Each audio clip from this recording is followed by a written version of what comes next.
কি দিনকাল পড়েছে রে বাবা! জিনিসপত্রের দাম শুনলে শরীর শিউরে ওঠে। একটা কাঁচা মরিচ কিনতে গেলেও সেই 500 টাকার নোট ভাঙতে হয়। ওদিকে আবার গিন্নির চোখ রাঙানি, এদিকে আবার দোকানদারের কারি টাকা। উফ, জীবনটা একেবারে ঝাঁঝরা করে দিল রে। তার ওপর গিন্নির আবার মাছ খাওয়ার শখ জেগেছে। তাও আবার জেসে মাছ নয়, একেবারে ইলিশ মাছ। তাও আবার জেসে ইলিশ নয়, একেবারে সেই পদ্মার ইলিশই তার চাই। পকেটে যে কটা টাকা জমেছিল আজ মনে হচ্ছে সব উড়ে যাবে। উফ, কি যে করি! দিনকাল যাই হোক, বউয়ের শখ পূরণ তো করতেই হবে। বউয়ের আবদার মানে হুকুম, তা না মানলে আজ ঘরে ঢুকতেই মানা। হায় হায় হায়! এমন ভাবনায় গম্ভীর মুখে, হাতে একটা 3 ব্যাটারির টর্চ আর কোমরে গোজা বাজারের থলেটা নিয়ে ভোলা বাজারের ভেতর ঢুকল।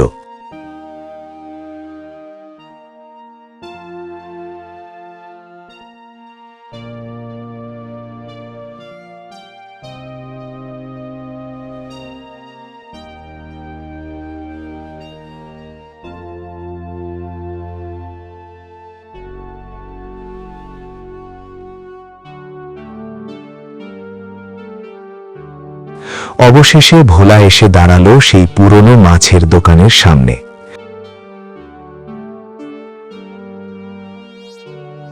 দোকানদার তাকে দেখেই হাত উঁচু করে চেঁচিয়ে উঠল, এই যে ভোলাদা! আরে বাবা, কতদিন পরে দেখা! মনে হচ্ছে এক যুগ কেটে গেল। কেমন আছো শুনছি?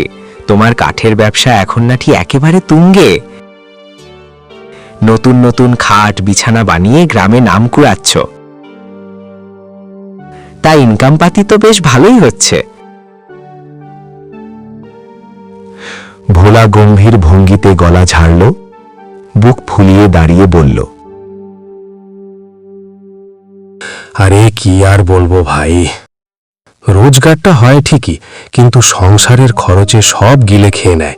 মনে হয় হাতে কিছুই রইল না। আর তার ওপর গিন্নি আজ সকাল থেকে একেবারে তেড়ে বেঁধে নেমেছে যে আজ তার ইলিশ চাই, না হলে সংসারে আগুন ধরাবে। তাই বাধ্য হয়েই বাজারে এলাম এই ভর সন্ধেবেলায়। শুনেছি রাত যত বাড়ে মাছের দামও নাকি একটু একটু করে কমে। আরে ভোলাদা, সব স্বামীদের তো একই হাল। বউয়ের আবদার মানে তো শিকলে বাঁধা হাতি। সে যাকগে, বৌদি কেমন আছে? ভালো আছে ঠিকই, কিন্তু আমি তো আর ভালো নেই রে ভাই। সব কিছুর দাম যেমন হু হু করে বাড়ছে, তেমনি তারও দিন দিন আবদার বাড়ছে। একদিন মাংস চাই, একদিন মাছ চাই, আর আজ এসে কাণ্ড দেখো, ইলিশ চাই। আর তোমাদের এই ইলিশ নিয়ে আজ আমার প্রাণ অষ্টগত। আচ্ছা, সে যাই হোক, এবার চান্দু ঠিকঠাক বলো তো, মাছগুলো কত টাকা কেজি? হ্যাঁ, ওই দুটোকে তো বেশ বড়সড় দেখাচ্ছে। কত নেবে? আরে ভোলাদা, ইলিশ এখন তো আর মাছ নয়, একেবারে হীরার সমান দাম। তবে তোমার কাছে একেবারে পানির দরে দাম রাখবো। হ্যাঁ হ্যাঁ, তবে তোমার সেই পানির দামটা কত শুনি? এবার ভোলা আঙুল তুলে ঝুড়িতে রাখা চকচকে 2টা ইলিশের দিকে দেখালো। এই যে দুটো, এদের দাম কত বলছিস? দোকানদার যেন নাটকীয় ভঙ্গি নিল। মাছ দুটো হাতে তুলে মাপল, ওজন করল। দেখো ভোলাদা, বিশেষ ছাড় দিলাম তোমার জন্যে। খুবই সস্তা, মাত্র 5000 টাকা। ভোলার চোখ কপালে উঠে গেল, সে যেন আকাশ থেকে পড়ল। কি বললি তুই? 5000? আরে বাপরে, এটা কি মাছের দাম নাকি? এ একটা গরুর সমান। তুই কি মাছ বিক্রি করছিস না গরুর খামার খুলেছিস? এত টাকা দিয়ে মানুষ মাছ কেনে? ভুল বুঝো না ভোলাদা, এটা কিন্তু পদ্মার আসল ইলিশ। নদীর বুক থেকে তাজা উঠে এসেছে। এমন স্বাদ, এমন ঘ্রাণ, খাওয়ার পর জিভে লেগে থাকবে সারা জীবন। তুই জানিস না মাঝিদের কত খাটাখাটনি। যেদিন জাল ভাসায় সেদিন মনে হয় যুদ্ধ করতে যাচ্ছি। মাঝিরা নদীর বুকে সারা রাত জেগে থাকে। বাতাসে দুলতে দুলতে জাল ফেলেও হাতে কিছুই আসে না। ভাগ্য ভালো হলে মাত্র কয়েকটা রূপালী ইলিশ ওঠে তাদের জালে। নদীতে আর আগের মতো ইলিশের ভিড় নেই। জাল ছিঁড়ে যায়, নৌকা, ঘোড়া, জ্বালানি সব মিলে কষ্টের রসদেই মাছ, তাই দাম একটু চড়া। ধুর বাপু, নদীর মাছের আবার দাম লাগে নাকি? জাল ফেললেই তো উঠে আসে। তুই আর তোর মতো দোকানদাররা গ্রাহক ঠকানো ছাড়া আর কিচ্ছু জানিস না। ডাকাত কথাকার, 5,000-এ মাছ খাবে কে? চারপাশে লোকজন জড়ো হয়ে গেল। ফিসফিস করতে লাগলো সবাই। কেউ ভোলার সুরে সুর মেলালো। ঠিকই তো বলছে ভোলাদা, এখনকার মাছওয়ালারা এক একজন রক্তচোষা। আবার ওটাও ঠিক, পদ্মার ইলিশ হলে দামে কম হবে কেন? নদীতে তো আর আগের মতো মাছ পাওয়া যায় না। ভোলা ভ্রু কুচকে চারপাশে তাকালো, তারপর দাঁত চেপে বলল, যাই হোক, যত দামি হোক, আজ আমাকে তো মাছ কিনতেই হবে, না হলে ঘরে ঢুকতে পারবো না। তবে মনে রেখো, একদিন ভোলানাথও তোমাদের মতো হিসাব কষে দেবে। একদিন শুধু আসো আমার কাঠের দোকানে। হ্যাঁ, এই নাও 5,000 টাকা। শেষ পর্যন্ত ভোলা টাকা গুনে দোকানদারের হাতে দিল মুখ গোমরা করে। দুটা ইলিশ ঝুলিতে ভরে বিড়বিড় করে বলতে লাগলো, সোনার চেয়েও দামি মাছ। এর নাম বাজার নয়, এর নাম ডাকাতির আসর। কেউ তো দেখার নেই এদেশে। যেমন খুশি তেমন সাজো প্রতিযোগিতা চলছে মনে হয় সারা দেশ জুড়ে, আর আমরা সাধারণ মানুষ মুখ বুঝে সব দাম পরিশোধ করেই যাচ্ছি।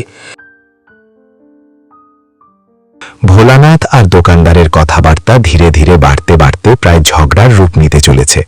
সকলে বলতে লাগলো, না হয় এগুলো অন্যায় হচ্ছে। হ্যাঁ, অন্যায় হচ্ছে। পরিস্থিতি উত্তপ্ত হয়ে উঠল। ঠিক সেই সময় বাজারের ভেতর দিয়ে গম্ভীর ভঙ্গিতে হাঁটতে হাঁটতে এলেন কানাই ঘোষাল। এই গ্রামেরই নামকরা আন্দার তিনি, যার দাপটে আশেপাশের 10 গ্রামের হাট বাজার পর্যন্ত চলে। তারই দলবাজির দৌলতে আজ ইলিশের বাজারগুলো পুরোপুরি তার কবজায়। সঙ্গে ছিলেন থানার দারোগা বাবুও। কানাই ঘোষাল দূর থেকে শুনতে পেয়েছিলেন ভোলানাথের উচ্চকণ্ঠ। কাছে এসেই হঠাৎ গর্জে উঠলেন, কিরে, এত হট্টগোল কিসে রে? বাজারের মাঝখানে এভাবে গলা ফাটাচ্ছিস কেন? চারদিকে মুহূর্তেই নিস্তব্ধতা নেমে এলো। ভোলানাথ চুপ। ইলিশ? ইলিশ নিয়ে ঝগড়া? এত বড় সাহস তোকে কে দিয়েছে রে ভোলা? এই বাজারের সবকিছুর দাম আমি খাতা কলম ধরে ধরে পালা পর্বণ ও পঞ্জিকা দেখে দেখে তারপর ঠিক করি, যাতে বকরা ঈদ থেকে দুর্গা পুজো কোনোটাই যাতে বাদ না যায়। তা তুই জানিস না? হ্যাঁ, আমার দামে পোষালে কিনবি, না হলে গরম মাথার উপরে হাঁড়ি চড়িয়ে দিবি। আরে ইলিশ খেতে গেলে বুকের ভেতরে দম লাগে রে শালা, দম দম। সাধ্য নেই তো, তবে ইলিশ খাবার লোভটাও ছাড়তে শিখিসনি। এখনো এই বাজারে সব ইলিশ উনি সাপ্লাই দেবেন, এটাই ওপরের অর্ডার।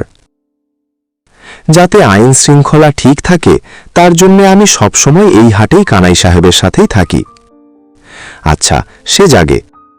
উনি না থাকলে তোদের মতো খেটে খাওয়া মানুষ শহরের বাজারে গিয়ে ইলিশের নামও নিতে পারত না। আর শোন, এখন যুগ পাল্টেছে বুঝলি। আদিম যুগ গেছে, মধ্যযুগ গেছে, আধুনিক যুগও গেছে, আর এখন চলছে সিন্ডিকেটের যুগ। কেন, বইতে পড়িসনি?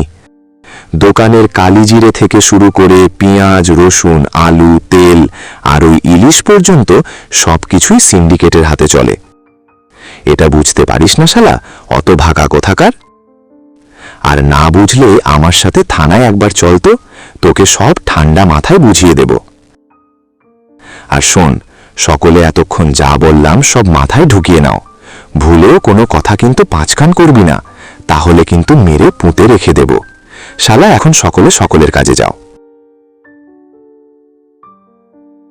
চারপাশের অসহায় মানুষগুলো নীরবে মাথা নামিয়ে যার যার কাজে চলে গেল। ভোলানাথ তারপর ভয়ে ও কষ্টে নীরবে দাঁড়িয়ে রইল, শুধু চোখ নামিয়ে নীরবে শুনল সব অপমানের কথা। তারপর মাথা নিচু করে মাছ নিয়ে ধীরে ধীরে বাড়ির পথ ধরল। এইভাবে বিড়বিড় করতে করতে ভোলা সেই চড়া দামের ইলিশ মাছ নিয়ে বাড়ির উদ্দেশ্যে পা বাড়াল।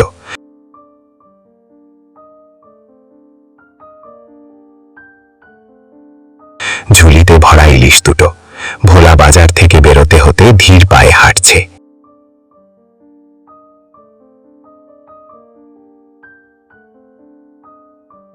তারপর একটু দাঁড়ালো গাড়ির অপেক্ষায়। অনেক সময় কেটে গেল, গাড়ি খুঁজেও সে পেল না। অবশেষে বিড়বিড় করতে করতে হাঁটা ধরল।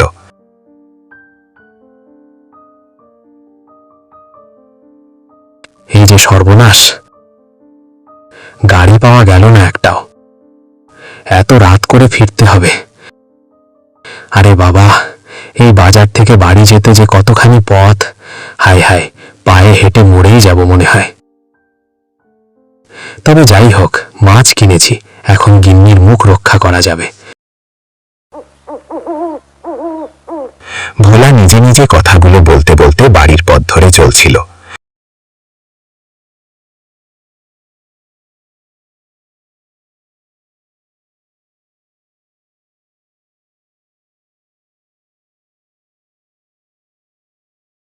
তবে ভোলাদের গ্রামের পথের ধারে রয়েছে এক বিরাট জঙ্গল মতো জায়গা।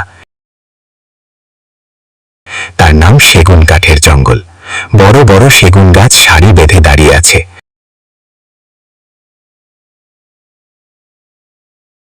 মাথা নুইয়ে যেন অন্ধকারের ছায়া ফেলছে। এই জঙ্গলটা আবার একটু অন্যরকম। এখানে এলে দিনের বেলাতেও যেন পাখির ডাক থেমে যায়। লোকমুখে কত কথা প্রচলিত আছে এই জঙ্গলটাকে ঘিরে। তারপর এমন রাতের বেলাতে, তাহলে তো আর কথাই নেই। ভোলা তখন সেই জঙ্গলটার পথ ধরেই হাঁটছে। কোথাও কোথাও শিয়ালের হুক্কা হওয়া ডাক শোনা যাচ্ছে। ভোলা ভুরু কুঁচকে বিড়বিড় করল, আহা, পথের মাঝেই জঙ্গলটা। আজ আবার ইলিশ মাছ নিয়ে এত বড় জঙ্গলের পথ পাড়ি নিতে হবে, তাও আবার এত রাতে। তবে ভূত টুত সব বলে আমি কিছু মানি না। আর আমার চেলা চামুন্ডারা তো এই জঙ্গল থেকে বড় বড় সেগুন গাছ কেটে তা দিয়ে কাঠ বানিয়ে আমার কাছে বিক্রি করে আসছে সেই কত যুগ ধরে। কই কোনোদিনই তো ওদের মুখে কোনো ভয়ের কিছু শুনিনি। এতদিনে ভূত যদি এখানে থাকতোই, তবে তা আমাকেই আগে ধরে খেত। তবে মাছগুলো কিন্তু আমি দারুণ কিনেছি। হ্যাঁ, গিন্নি খুশি তো একেবারে গলে যাবে আজ। ঠিক তখনই ভোলা শুনতে পেল তার হাসির সাথে সাথে আরো একজন যেন হো হো করে হেসে উঠল। এ কি ব্যাপার? কি যেন একটু শুনলাম। আমার হাসির মধ্যে যেন অন্য কেউ হেসে উঠল বলে মনে হলো। নাকি আমি ভুল শুনেছি? হ্যাঁ, আরে না, ভুলই বোধহয় শুনেছি। আরে ভূত টুত বলে কিচ্ছুটি হয় না। হ্যাঁ, সব লোকেদের কুসংস্কার। হ্যাঁ, কুসংস্কার। তার চেয়ে একটা গান ধরি, তাহলে মনে একটু সাহস পাবো। আমার সোনার ইলিশ ভরা গামলা, আমি তোমায় খেতে ভালোবাসি।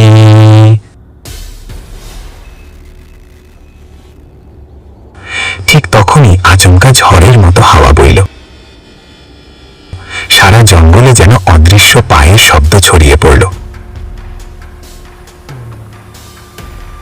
ভোলার পা কাঁপতে লাগলো। তার ঝুলির ভেতর ইলিশের আঁশ ঝলমল করে উঠল চাঁদের ক্ষীণ আলোয়। ভোলা থমকে দাঁড়ালো, বুক ধরফর করছে। কে? আরে কে আছে ওখানে? শোন, আমার সাথে কোনো শয়তানি করবি না। নিশ্চয়ই তোরা গাছ কাটতে এসেছিস। শোন, আমি কিন্তু গাছের কারবার করি। আমার নাম ভোলানাথ। ধরতে পারলে না একেবারে পুঁতে দেবো শালা। কথাটা বলতে না বলতেই গাছের আড়াল থেকে হঠাৎ ভূত বেরিয়ে এলো।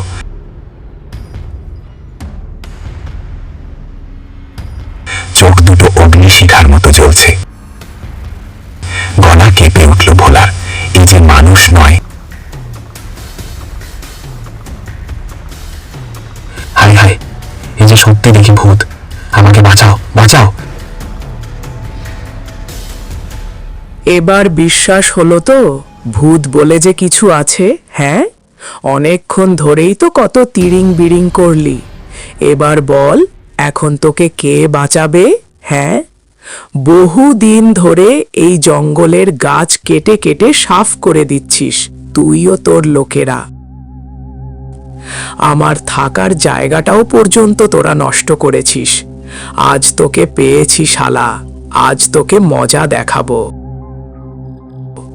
আমি ভূত, এই জঙ্গলের মালিক আমি।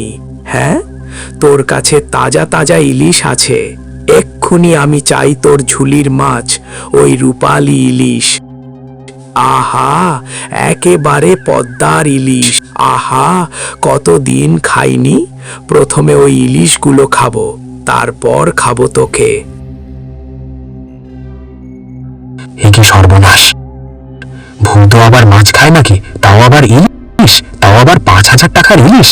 শোনো ভূত দাদা, এই মাছ আমি কিছুতেই দেব না। 5,000 টাকা দিয়ে কিনেছি। গিন্নি সকাল থেকে এক কান ধরে আমায় ছেড়েছে। ইলিশ চাই, যদি মাছ ছাড়া ফিরি তবে ঘরে ঢুকতেই দেবে না। তার চেয়ে তোমার দাঁত মুখের থাবা খেয়ে ভয়ে মরাটাই হয়তো ভালো। কি বললি? আমার থেকেও তুই তোর গিন্নিকে বেশি ভয় পাস? চুপ, ওসব গাঁজাখুরি গপ্প আমাকে শোনাবি না। সে যাই হোক আর তাই হোক, আমি মাছ না খেলে শান্তি পাবো না। আমাকে ইলিশ দিতেই হবে, নইলে তোর প্রাণ নেব। আচ্ছা আচ্ছা, দিচ্ছি দিচ্ছি। তবে সোনা ভূত ভাই, একটা ইলিশ নাও, বাকি একটা ইলিশ আমাকে বাড়ি নিয়ে যেতে দাও। তুমি জানো না আজকাল বাজারের যে কি হাল। আচ্ছা, বাজার থেকে মাছ কিনে খাও, হ্যাঁ, কিন্তু তুমি তো ভূত, তোমাকে বোঝাই কেমন করে? একটা কথা শোনো, দুটো মাছ আছে আমার কাছে, আমি একটা রাখবো গিন্নির জন্য, আর একটা যদি তোমায় দিই তবে কেমন হয়? কি বললি তুই, শুধু একটা? হ্যাঁ, একটা, না হলে ঘরে ঢুকতে পারবো না। ভূতের ভয় কম, বউয়ের ভয় বেশি।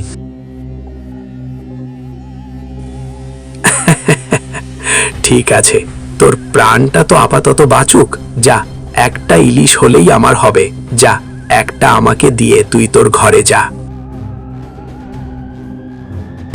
ভোলা দাঁত চেপে ঝুলির ভেতর থেকে একটা ইলিশ বের করে ছুড়ে দিল অন্ধকারে। মুহূর্তের মধ্যে ভূত সেই মাছ লুফে নিল, আর ঝড়ের মতো শব্দ তুলে অদৃশ্য হয়ে গেল। বাঁচলাম বটে, তবে গিন্নিকে এই কাহিনী যদি বলি, সে বলবে ভূত নয়, আবার দোকানদারকে মাছ ফেরত দিয়েছিস। উফ, এই জীবনে মানুষের চারদিকে শুধু বিপদ আর বিপদ। ঘরেও বিপদ আর বাইরেও বিপদ, আর পদ্মার ইলিশ ভূতও ছাড়ে না আর গিন্নিও ছাড়ে না।